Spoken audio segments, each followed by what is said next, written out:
Today's episode, we're gonna be lowering this truck. So you can see there's a really big gap there, and installing new wheels. So stay tuned.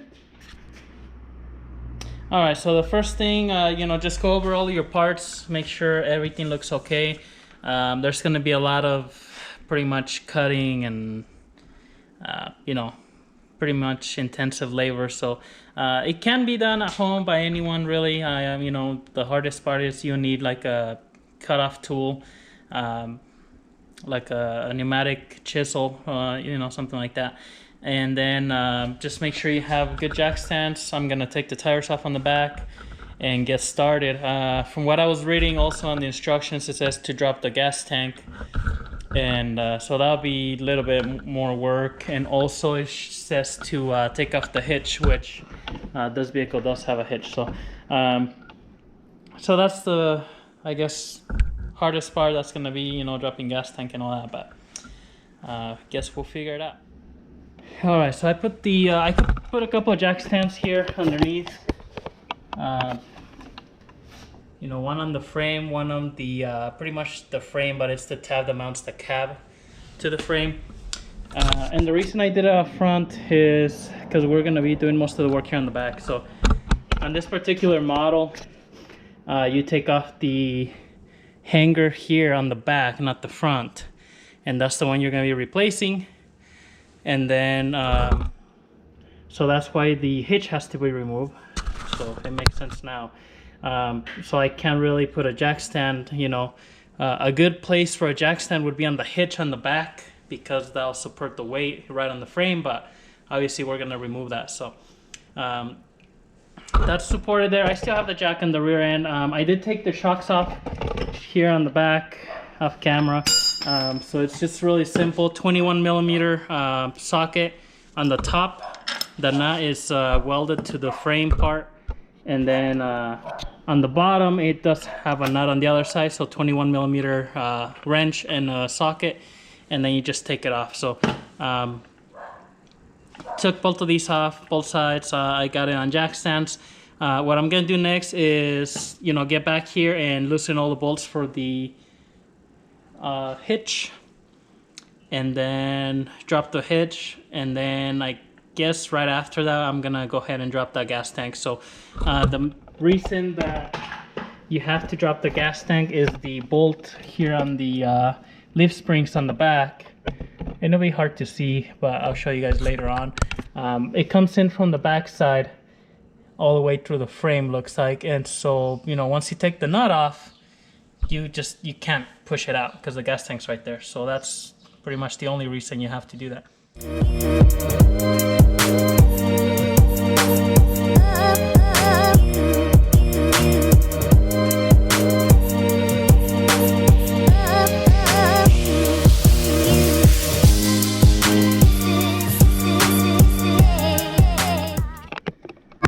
All right, so the hitch is out of there.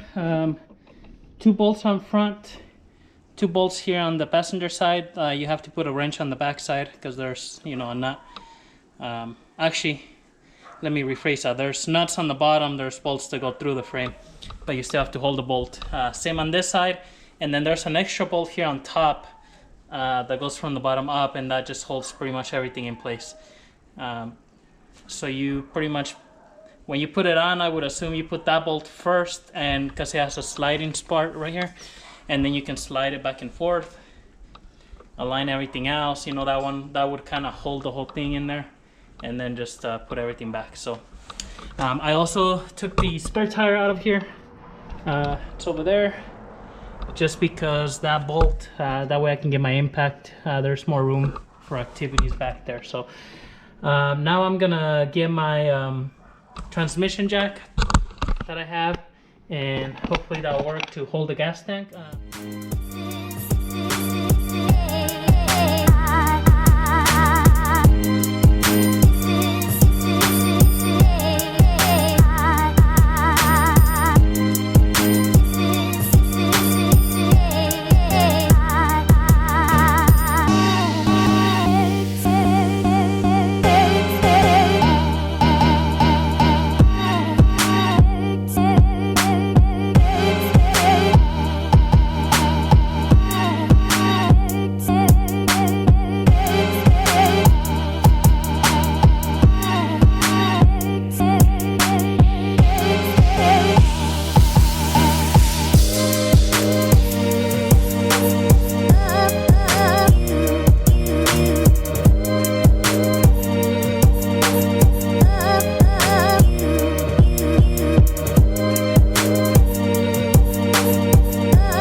so far I did get the gas tank lowered.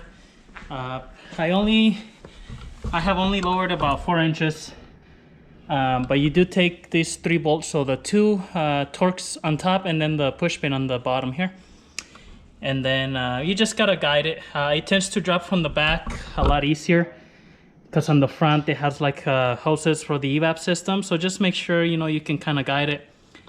And then you push the filler neck. You just gotta kind of guide it from on top. It's got rubber hose, so just kind of guide it a little bit. I'm gonna wait because I think I have enough room to push the bolt in and take the leaf spring out. We'll see when we get to that point. So I'm gonna loosen up the bolt on the other side, and this bolt is this one right here. Probably can't see anything. All right, so it's this one right here. It has this big nut here on the outside, so it does start to spin, so I use a breaker bar to break it loose, and then I got the ratchet on the inside to hold the bolt, and I just got it loose that way.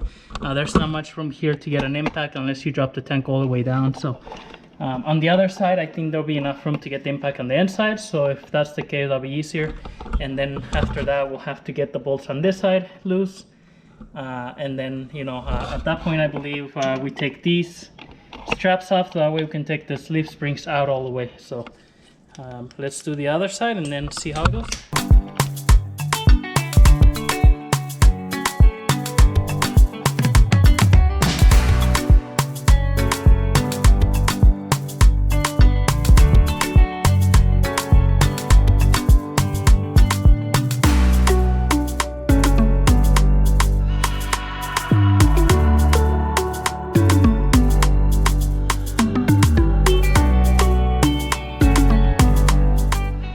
Alright, so took the nuts off of these bolts here. Instructions say not to take them off till you take off the U-bolts from the differential. So I'm gonna go ahead and get those loose, and then that pretty much is gonna leave the leaf springs loose, and then you take the bolts off here and on the front and take them out. So 21 millimeter on these back ones on both sides, 24 millimeter on the front ones on both sides. Got the leaf springs out. So I did have enough room on the other side with the gas tank. I didn't even lower it that much, maybe 4 inches, but I kind of pushed it this way a little bit. As long as you have about 2-3 inches between the frame and the gas tank, you can pull that bolt out. So I didn't have to drop it any more than that. Once you're got the U-bolts out of here, then this is pretty much loose. You can pretty much just kind of push it a little bit and take the bolts out the back. Same thing on the front, and then pull the whole thing out. It is pretty heavy, I'm not gonna lie, so just be careful. I pulled the front kind of down and then pulled it this way and then pulled it out, but they are pretty heavy, pretty heavy pieces of metal here. I think next we have to take that bolt out in the center. And from what I read, you have to put some, C-clamps or something here on the leaf springs. That way they don't kind of come apart. I think you just have to flip that bolt from what I was reading. So I'm going to read over that one more time and then get it done. Alright, so the next step I'm going to show you is I already started cutting this. Made a cut here for the bump stop. There's some on the inside. I gotta come here on the side, cut, and then you have to cut this. Let's try this again.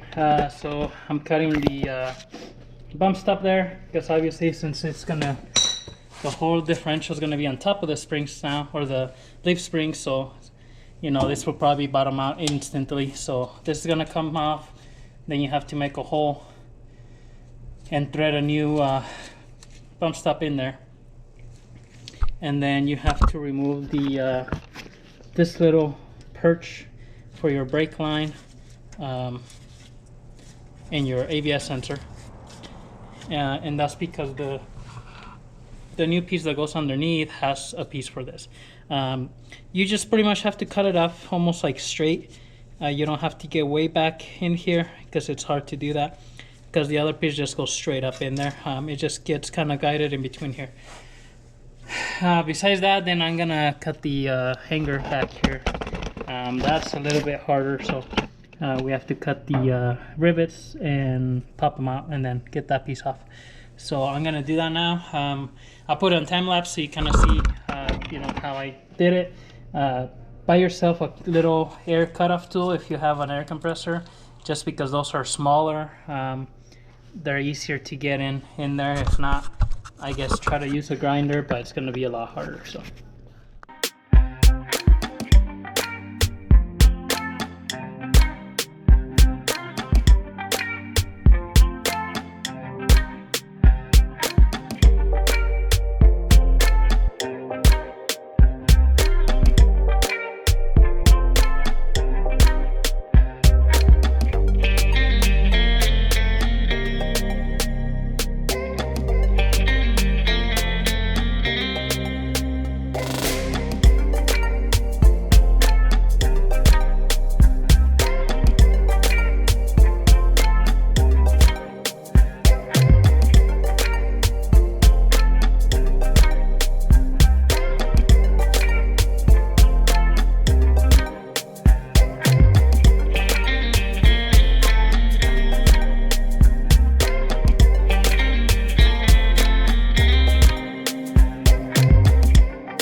Before I keep going here, I'm gonna show you guys. So this part on the top here, I mean, I just hit it with a hammer.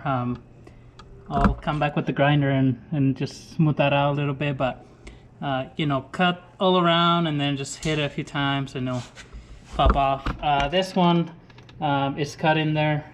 Like I said, just cut it straight. The piece underneath just has to guide into this top piece to keep straight. So and then this is how I cut the rivets. If you can see, I just did like 2 cuts one way, 2 cuts the other way, kind of cut it into like 4 pieces, and then I'm just gonna get my air hammer and just trying to knock those out. Once they're knocked out, as long as they're flush, then you can hit this one and it should pop off. If there's anything left over of those rivets, you might want to cut again and take them out.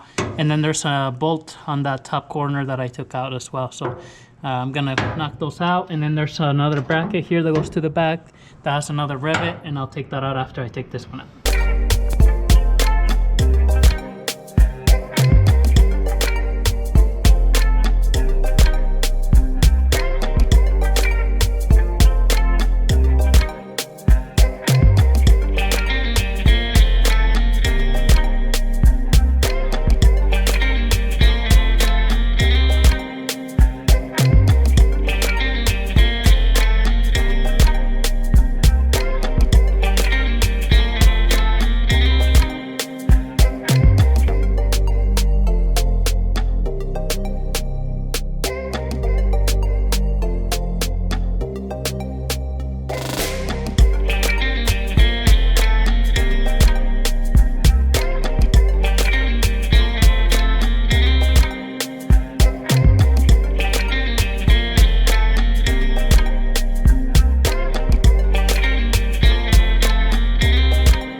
Okay, another thing you have to do is put that little tiny little bump stop there.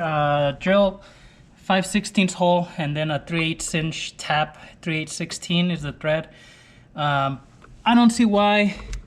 Oh, I do see why he can't get on the other side. So I was gonna say you can put a nut on there, but you can't get on the inside of the frame in that area. So yep, just drill 5/16. Get a good drill bit. Get a good 3/8/16 tap it, and then just screw it in on both sides. So we're gonna do the 5-inch drop on the rear, which is top and third bolt. If you use the second and fourth, you get a 6-inch drop according to the instructions. So we're gonna do the first and the third.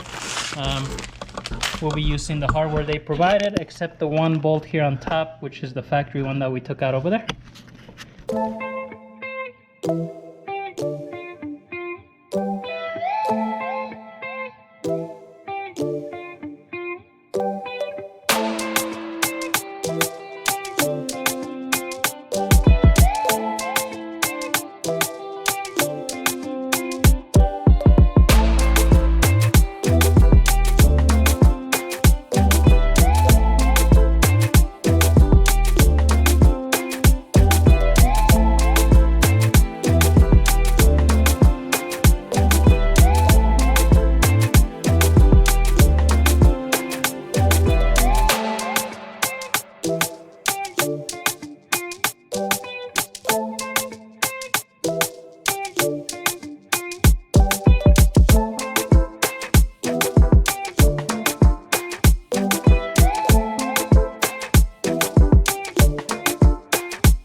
so this is the end result here.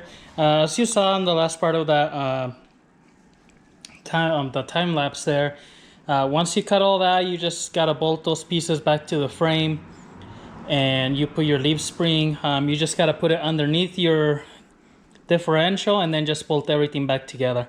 I will say, make sure you don't tighten up the front and rear leaf spring bolts until it's on the ground. Other than that, it's just tightening everything. Be careful if you're in, you have one jack, lifting everything carefully, little by little. But I put the same wheels back on just so you can kind of see the reference. Before, I think according to my measurements, the fender was like up to here. More or less. It didn't drop it as much as I thought it was going to, I think. But, I don't know if that just varies from one truck to another. So, anyways, that's how it looks. It's pretty decent, it's pretty low. You got about 3 inches now here. You can see compared to the front, big gap here. So, I'm going to get started on the front now.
Alright, so this side is done. I didn't stop the video, kind of, it's pretty self-explanatory. You take everything off, you transfer the hub to the new spindle.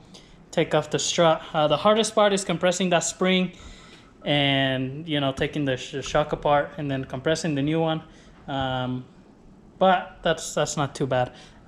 It doesn't look as low here because I only done this side, so I don't know if you can tell, but the truck's kind of tilted. So we're gonna do the other side.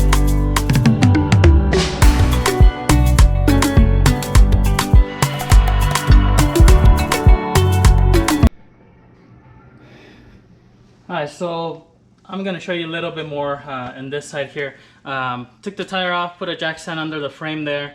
I lowered the jack so it's just hanging. The sway bar, I left it attached, so that's gonna keep both sides kind of, you know, kind of leveled, I guess. It's not gonna let this whole thing drop further than the other side. I disconnected the ABS sensor. I'm gonna take this little bracket off and this little bracket off. That way I can move it out of the way. And actually here, I'm just gonna unplug it on that side. So there's a little clip here that you get a small screwdriver and you can undo this clip here. But I'm still taking this bracket off. That way the brake hose has more room to move and I can just lay the caliper on my jack here on the side all together with pads and everything.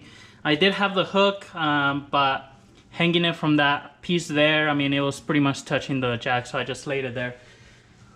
Once you do that, take your rotor off, you know, break loose the bolt to the tie rod end and the bolt to the ball joints, and then you hit them on the side on the actual spindle, not the tie rod end. Hit them, you know, hit the spindle right here on the side, let it break out of place, and then take all the bolts off and you can move everything out. And then I just took the 3 bolts for the hub out, put the new spindle, and then you pretty much put everything back together. On the ABS sensor here on the spindle, the new spindle, I had to grind a little bit because it was hitting the plastic where the plug comes out of it. It just seems like the new spindle was a little bit thicker than this factory one, so keep that in mind. You'll probably have to massage that just lightly to get it to fit in there without maybe breaking the sensor. It wasn't too much, but it's something that definitely you'll have to do. And then before I put the spindle back, I actually, on the other side, I took the strut off. So you'll see me jump inside the engine bay. There's 3 bolts here. You can access them from up there really easy with the long extension. And then 2 bolts here on the bottom. Take the whole thing out. Once you switch out the spring, just keep this bolt on top lined up with, you know, the shock, because if you move them a little bit, they're not going to line up on top and on the bottom, so keep that in mind. Other than that, pretty straightforward, so I'm just gonna do all those steps and we'll see how much it lowers.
All right, so this is the end result. As you can see, nice and low. We did have to end up taking the struts out, and we cut a coil off to lower it more, because it was pretty much flat, but we wanted a little bit lower on the front. So and that may vary from one vehicle to another, I don't know, but this is what it looks like now. Pretty low, unuseful truck. Like all our vehicles, but not bad at all. We do have to fix the toe, because as you can see, this tire's sticking out like 2 inches on the front. This one's sticking out 2 inches on the front. Obviously you're gonna need a full alignment after you do this, but they say to drive it for 30-60 days. Well, if you drive it like this, one, your tire's probably gonna be shot. Two, I don't know if it's really safe to do that, but I'm gonna clean up the garage here, all this mess, and then we do have to replace the tranny mount. When I was putting that little shim underneath, this whole thing, the rubber was separated from the metal, so this is the new one. We're gonna put that in there, and then we'll put these wheels on there, and I don't know, I'm sure Junior's gonna go and take some nice pretty picture somewhere over there in the middle of Mexico.